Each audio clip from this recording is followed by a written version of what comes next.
Welcome students. I am MD Tanvir Alam from Oriental Public School. Today I am going to explain the poem Wind. First of all, we are coming about the author. Subramanya Bharati is considered as a prominent and prolific poet in the Tamil literary world. He was also a journalist and an independent activist. He was regarded as the father of the modern Tamil style of writing. Now we are coming to the theme of the poem. The poem has been composed by Subramanya Bharati. It is a symbolic poem. The wind symbolizes all difficulties, obstacles, struggles, and obstructions that we have to face in our daily life. Through the symbol of wind, the poet teaches its readers an important lesson that one must be strong and bold. We must have strong hearts as well as power to face any trouble or hardship of life. Only courageous and confident people can surmount these difficulties and emerge victoriously. Now we are coming to the summary of the poem. The poem contains a deeper metaphysical meaning. The poem depicts the power of wind and how it is destructive. The poet describes the wind as violent that breaks everything around, scatters the papers and throws down books from its shelves and even tears the pages. The wind, through its fierce force, holds the capacity to cause a lot of destruction. It is so powerful that it destroys rafters, houses, doors, as well as people's hearts and lives. Just like the wind that destroys everything weak, these difficulties can also break down weak people. The poet, the only way to withstand the wind is to become strong. The poem then encourages the readers to have courage and firm determination. He says that by being strong, we will become friends with the wind. We can easily be able to tackle the wind as well as the difficulties we face in our life. It helps us in achieving success and flourishing our lives.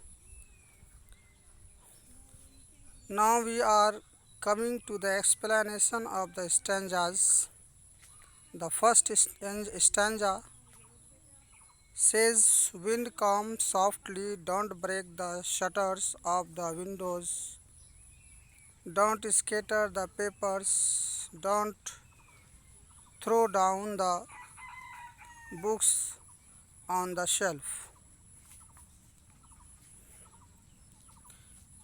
In the first stanza, the poet requests the wind to blow gently and not to destroy anything with its force. He further asks the wind not to break the shutter of the windows and scatter the papers here and there. He also requests the wind not to throw the books kept on the shelf. The second stanza is, there look what you did. You threw them all down. You tore the pages of the books, you brought rain again. Here the poet puts an emphasis in this stanza and says, in the second stanza, the wind did not pay any attention to the poet's request of not being blowing strongly. The poet says that the wind threw everything down from the shelf and it also tore the pages from the books. The poet gets angry and blames the wind to bring rain with it. Now the third stanza says, you are very clever at poking fun at weaklings. Frail crumbling houses, crumbling doors, crumbling rafters, crumbling wood, crumbling bodies, crumbling lives, crumbling hearts. The wind good God winnows and crushes them all.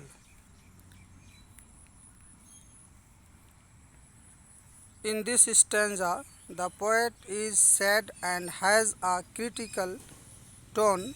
The poet calls the wind clever as it makes fun of all weak things. The strong wind in these lines presents all the hardship and the struggle that an individual faces in life. The poet says that the wind destroys all weak things, such as houses, doors, rafters, and wood. It even destroys people, their lives, and hearts with their mighty power.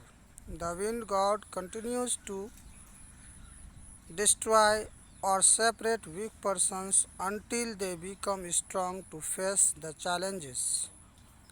Now we are coming to the fourth stanza. In this stanza, the poet says, he will not do what you tell him, so come, let's build strong homes. Let's join the doors firmly, practice to firm the body, make the heart steadfast. Do this and the wind will be friend with us. In this stanza, in the fourth stanza, the poet addresses the readers and asks them to make themselves strong. Because the wind will not listen to anybody's request, the poet asks everyone to build strong houses and fix the doors tightly so that the wind cannot intrude the house and destroy everything. This is a metaphor by which the poet is encouraging his readers to practice hard to get a firm mind as well as a strong body so that they can face the wind and any challenges in life. If they can do this, then the wind will become their friend and will not harm them.